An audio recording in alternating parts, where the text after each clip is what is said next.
Welcome back, and now for the news in detail. In the United States, the House Judiciary Committee passes 2 impeachment articles against President Donald Trump. The charges accuse Trump of abuse of power and obstructing Congress. A full vote by the Democratic-run House next week will likely make him the 3rd U.S. president ever impeached. But the Senate, which is controlled by Republicans, is not expected to remove him from the office. The impeachment process was launched in September after an anonymous whistleblower complained to Congress about a phone call by President Donald Trump to Ukraine's President Volodymyr Zelensky. The president is said to have pressurized Ukraine into investigation his political rival Joe Biden in exchange for aid. Trump insists he has not done anything wrong and calls the accusations ridiculous. In Afghanistan, 10 civilians have been killed and 6 wounded after their vehicle hit a roadside bomb in eastern Ghazni province. There was no claim of responsibility for the explosion. The explosion comes after the US and the Taliban paused Doha peace talks yesterday. Earlier this week, 2 people were killed in a Taliban suicide bombing near the largest US military base in Afghanistan. Last month, 15 civilians were killed when the vehicle hit a landmine in northern Kunduz province. Pakistan's Foreign Minister Shah Mahmood Qureshi has said his country backs the peace process in Afghanistan. After meeting with the US envoy Zalmay Khalilzad in Islamabad, Qureshi said there is no military solution to the Afghan conflict. Khalilzad lauded Islamabad's support for reconciliation process and shared the details of the talks between the US and the Taliban. Khalilzad said he met Taliban leaders to express outrage over the attack on a US military base in Afghanistan. The US envoy also met Pakistan's Army Chief General Qamar Javed Bajwa in Rawalpindi. In a tweet, the military's media wing said the two discussed regional security and the Afghan peace process. In New Delhi, university students are protesting against a controversial Nationality Act that grants citizenship to only non-Muslim immigrants. Police fired tear gas and baton-charged students who are calling for the government to take back the legislation. More in this report. People are up in arms against the Citizenship Amendment Bill that has now become a law. The new law would grant nationality to immigrants from Pakistan, Afghanistan and Bangladesh so long as they are not Muslims. Expressing anger over the move, hundreds of students and teachers marched towards Parliament House in New Delhi. Police used tear gas and baton-charged students to contain them. Police have also detained more than 50 students. The situation is not different in the northeast of the country, where thousands of protesters took to the streets across the states of Assam and Tripura. The whole world knows that the illegal way in which the BJP government has passed the Citizen Amendment Bill, the illegal way in which they are enacting, it is dangerous and against the nature of the India. India is a secular country and there is no such provision in our constitution, but they have passed this bill like thieves. Protesters say the government is marginalizing Muslims in one of the country's most ethnically diverse regions. We are protesting the bill, which is dividing people, which is taking advantage in the name of religion, and this is what we do not want. Police have shot dead 3 protesters and wounded several others during clashes in Assam yesterday. Authorities suspended mobile phone and internet services and imposed a curfew in many parts of country's northeast. Police say around 1,800 people have been detained in Tripura since Wednesday. The United Nations Human Rights Office has condemned India's Citizenship Act that grants nationality to only non-Muslim minorities. Speaking in Geneva, UN spokesman Jeremy Lawrence said the act is discriminatory in nature as it does not apply to Muslims. He said the legislation undermines India's secular constitution and called on the country's Supreme Court to review it. Japanese Prime Minister Shinzo Abe has cancelled his visit to India due to the violent protests against the law in Assam. Abe was scheduled to meet Prime Minister Narendra Modi in Guwahati next week. Police shot dead 3 people and wounded several others during clashes in the Muslim-majority state last night. The amended law would appear to undermine the commitment to equality before the law enshrined in India's constitution and India's obligations under the International Covenant on Civil and Political Rights and the Convention for the Elimination of Racial Discrimination, to which India is a state party, which prohibit discrimination based on racial, ethnic or religious grounds. In Algeria, former Prime Minister Abdelmadjid Tebboune has been elected new president after a vote the authorities hope will end months of turmoil. But demonstrators who toppled his predecessor, Abdulaziz Bouteflika, vowed their movement would not stop.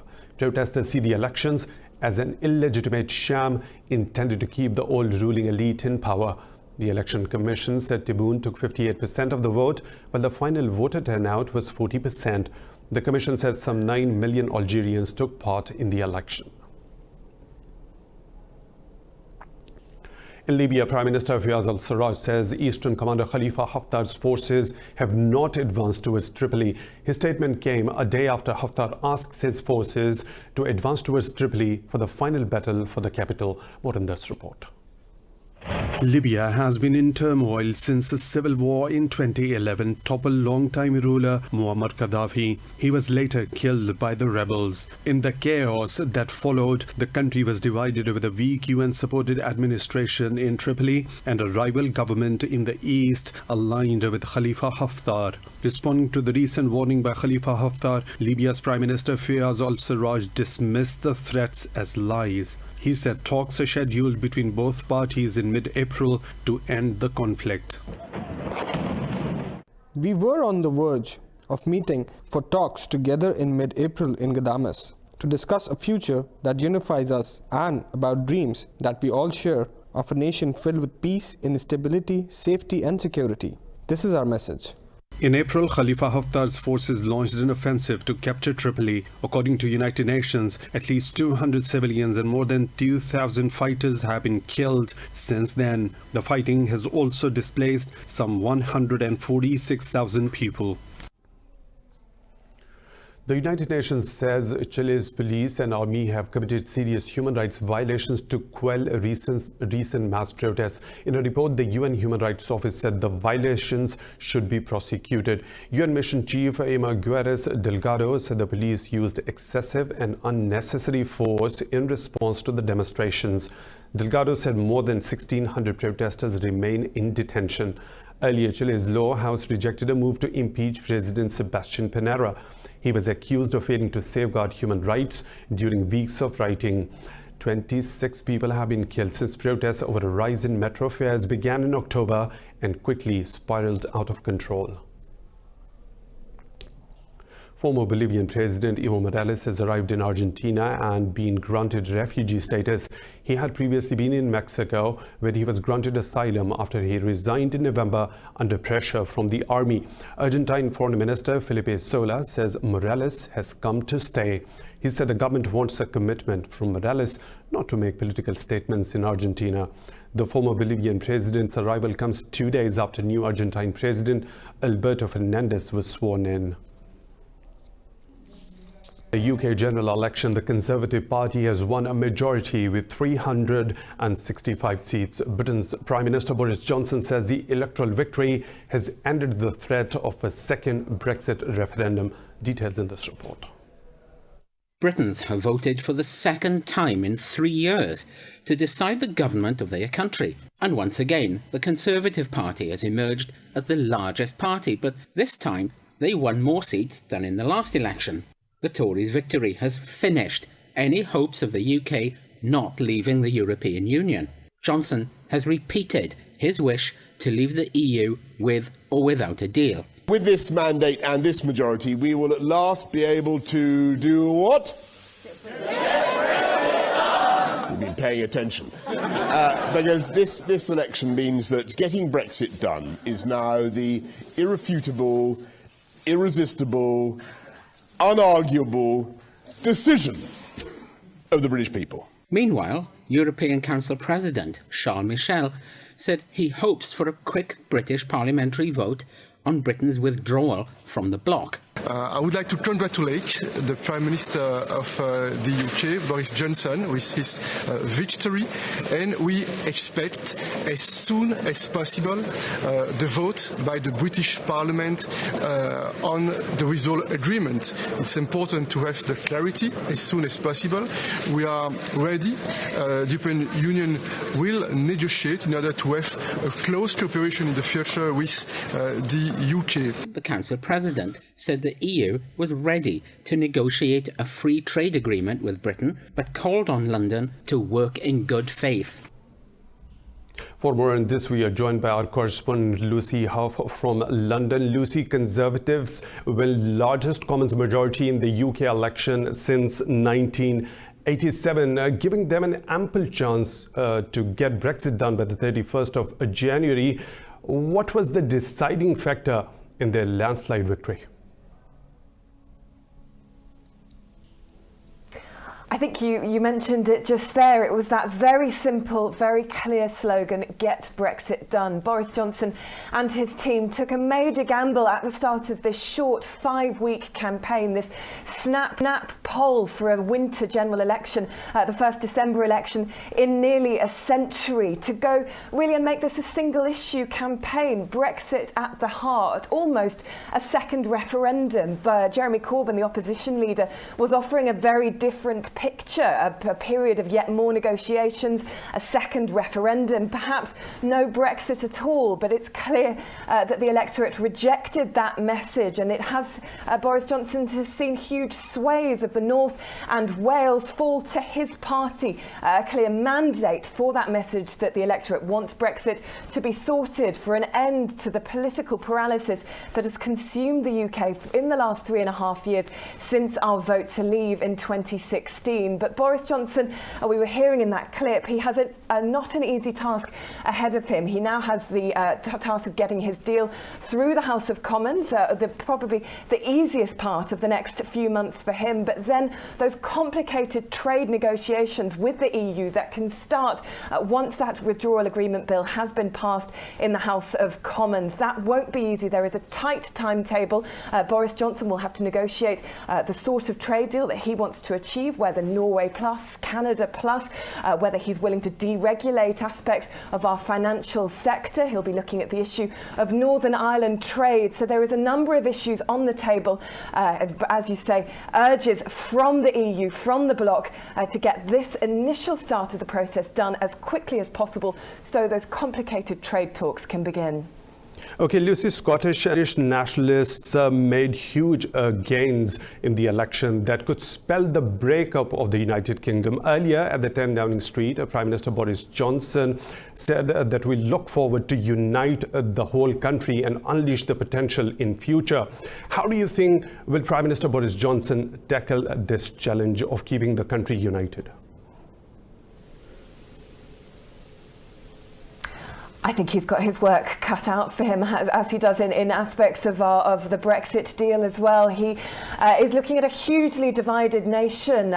He's looking at, as you say, vast swathes of Scotland going to the Scottish Nationalist Party, a party that supports Remain, that supports a second referendum, and also wants to have another Scottish referendum. You might remember there was one in 2015. Of course, it didn't go the SNP's way, but there are now calls for another vote on Scottish independence, and that support for independence creeping up in the polls. Nicola Sturgeon is talking about a decisive vote in favour of her party. Clearly, she is delighted with the result that came through last night here in the UK. But Boris Johnson was trying to reach out to all parts of the country in his speech delivered on the steps of Downing Street just now. He talked about uniting and levelling up the country, reaching out to those who voted for Remain, but talking really, he is dealing with a party that has an electorate that has supported his Brexit message, so he can go ahead with that with full confidence. But the process of healing this divided nation is not an easy one. It'll be interesting to see what efforts he makes to continue to reach out to those parts of the electorate that didn't cast their vote for him last night. Okay, Lucy, and the two major factors, the poor leadership and anti-Semitism behind Labour Party's defeat. Is this true? I think anti-Semitism was one of the key issues for the electorate. Jeremy Corbyn has been perceived to have failed to apologise significantly enough. There have been criticisms of the Labour Party and its dealing of the way it's handled complaints of anti-Semitism within the party. But there are many issues at play with regards to Jeremy Corbyn's performance and his party's performance. Jeremy Corbyn is the least popular opposition party leader in recent memory. He's a deeply unpopular figure who is said to have been toxic on the doorsteps in areas of the north and Wales, of course, who swung in favour of the Tories in that historic vote yesterday, which had seen the political geography of the UK completely transformed. Jeremy Corbyn was perceived to have been weak on Brexit, which clearly has been the decisive issue in this campaign. That muddy policy which was trying to produce a compromise between the conflicting wings of his party, but was perceived to have been a fudge on the issue. Voters were clearly looking for a decisive, clear message on that defining issue of Brexit. But yes, issues of anti-Semitism, his personal unpopularity with voters, particularly in those working class communities in the north, communities that have voted for Labour for as long as 100 years in some parts of the country. Those Workington was an example, Blythe Valley, which has been a Labour seat since the 1950s, but Jeremy Corbyn has proved a deeply unpopular figure in this campaign amongst those northern communities, and it is a real task to redefine the future of the British left. Those discussions already taking place within the Labour Party at the moment, whether the party will stay in this more radical left or whether it will have to move back centre to re-win those seats that have gone Conservative in this election. Lucy, thank you very much. Our correspondent from London, Lucy Huff, was updating us regarding the political scenario in the UK after Conservatives make a historic victory in the general elections. Now, moving on to Pakistan, where Minister for Science and Technology, Fawad Chaudhry, says his country is planning a mega drive for youth orientation in cybersecurity and space studies. He was speaking to a seminar on cyber and space opportunities and challenges for Pakistan in Islamabad. The event was organized by a think tank, Center for Aerospace and Security Studies. The seminar was attended by diplomats and academics, besides a large number of general public. During the seminar, speakers shared their views on the dynamics of cyber and space economics. That contemporary technologies, which include cyber, space, artificial intelligence, nanotechnology, and also machine learning, etc., these are the future for Pakistan, both in commercial as well as military domains. And that is where we want our academia, industry, and also government to focus on. That is the culture we have to make. The future war and also the present war is the war of ideas. And that is what we have to capture. And these are the technology which gives us decision dominance. In Germany, one person has been killed and 25 others wounded in an explosion at an apartment in central town of Blankenburg. Police say the explosion might have occurred due to exploding of gas canisters. Residents from the nearby buildings have been evacuated. Police said bomb disposal squads have reached the spot and a rescue operation is underway. The European Union has extended economic sanctions against Russia for another 6 months over its annexation of Crimea.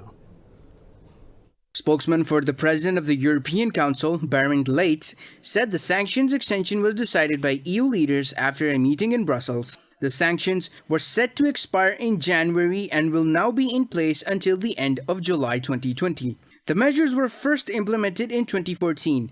The move comes days after a Normandy summit in Paris between Ukraine, Russia, France, and Germany failed to find a breakthrough to solve the 5-year conflict.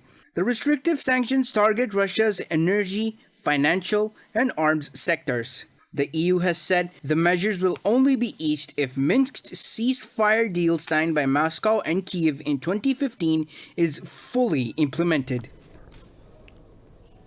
The EU has reached an agreement to work for carbon neutrality by 2025. EU leaders held talks in Brussels amid pressure to commit to making the 28-member bloc carbon neutral. After the meeting, European Council President Charles Michel said reaching carbon neutrality is an important goal. The deal left Poland out of the commitment and also allowed some members to use nuclear energy in the future. Earlier, Poland, Hungary and Czech Republic opposed the bloc's target of zero net carbon emissions. The three Eastern EU members argued move would hamper development of their coal-dependent economies. Wildlife on more than 750 Falkland Islands is under threat because of the growing problems of climate change. Environmentalists fear the local wildlife populations will fall if global temperatures rise by 1.5 degrees Celsius in the next 100 years. More about the threatened animals in this report. About 1 million rock hoppers, gentoos and Magellanic penguins, along with 25 species of whale and dolphins, call the Falkland Islands their home. Experts fear their numbers will drop if the climate emergency continues to affect their food sources. For example, tussock grass is a food source and shelter for many animals. This could be one casualty of rising temperatures, leaving soil vulnerable to erosion, something magnified by the Falklands' dry, windy climate. So it's very vulnerable, and that will only be found in tussock. And so if you have, once that goes, you lose the habitat for a whole load of species. Changing sea temperatures have already affected the gento penguins. Falklands Conservation is involved in restoration projects. It is planting tussock in coastal areas on outlying islands. They depend on the ocean for food, and as we see climate change changing our oceans, likely changing our currents, changing how our marine ecosystems work, we'd potentially be seeing changes in species and population numbers. Rising sea levels due to melting ice caps will eventually cause serious problems for each of the world's islands, but the Falklands currently has more pressing concerns. In Burkina Faso, the bars of the capital, Ouagadougou, play the music of the legendary Buena Vista Social Club, attracting crowds of 60 and 70-year-olds. The music's popularity in the city dates back to the time of President Thomas Sankara, who sought inspiration in Cuba's music and revolution. This report tells how the Cuban tunes traveled to West Africa. In the bars of Burkina Faso, the music of Cuba's legendary Buena Vista Social Club is alive and thriving. Bob Seydoux and his band, the Faso Elites, play every weekend in one of the many bars and clubs of the capital, Ouagadougou. Us Burkinabe people like Cuban music. It takes us back to the old days, the time of our parents and our old president Thomas Sankara. May he rest in peace. He really liked Cuban tunes. Thomas Sankara was nicknamed the African Che Guevara. He became a figurehead of the anti-imperialist and Pan-Africanist movements. Sankara led Burkina Faso from 1983, before he was betrayed and assassinated in 1987. At this time, when many African nations were moving on from decades of colonial rule, Cuban music, with its links to the revolutionary politics of Fidel Castro, struck a chord. During Sankara's time in office, many people went to Cuba for education. In exchange, many Cubans travelled to Burkina Faso. Political advisors, soldiers, doctors, and musicians too. Cuba was a revolutionary country. At the time, there was a partnership between Burkina and Cuba. There were Cubans who came over bringing Cuban groups with them, like the Orquesta Aragon. They came here. Thomas Sankara was a musician himself, playing in guitarist Roger Bihun's former group Missile Orchestra before his ascent to the presidency.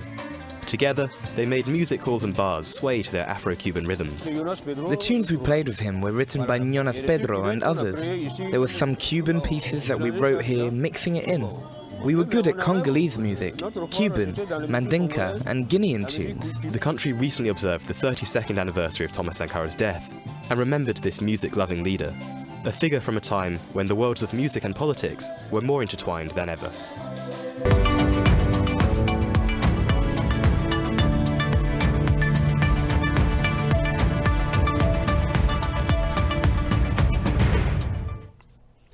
Also in the highs of the business world now, Pakistan Stock Exchanges touches 10-month high as the KSE 100 index crossed 41,000 level with an increase of over 500 points. PSX has become top performing stock exchanges in the world. From July to December, it has given nearly 20% return, highest in the last 6 years.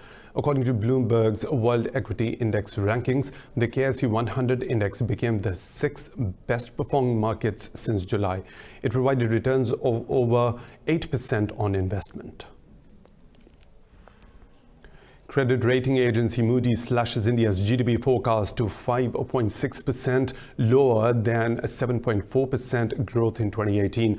Moody's said it lowered India's 2019 GDP growth forecast as slow employment growth weighs on consumption. It noted India's economic growth has decelerated since mid-2018. Last month, Moody's downgraded India's ratings to negative from stable amid economic and institutional weaknesses. The U.S. stock markets have hit a record high after Chinese officials said Beijing and Washington reached an agreement on the text of the Phase 1 trade deal. Chinese officials said the next step is for both sides to go through the legal steps and set a time for signing the deal. Under the deal, the U.S. would scrap additional levies set to take effect on Sunday. Nasdaq Composite Index is trading high nearly 0.5%. The indices of S&P 500 and Dow Jones Industrial Average are trading high 0.25%.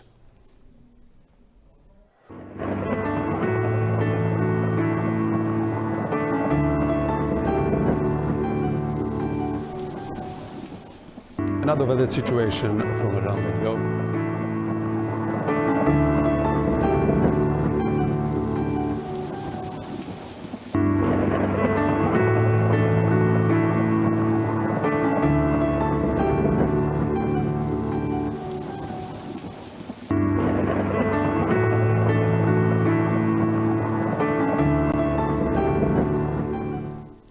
And that's all for now. For the latest updates, you can follow us on social media at Indus Special.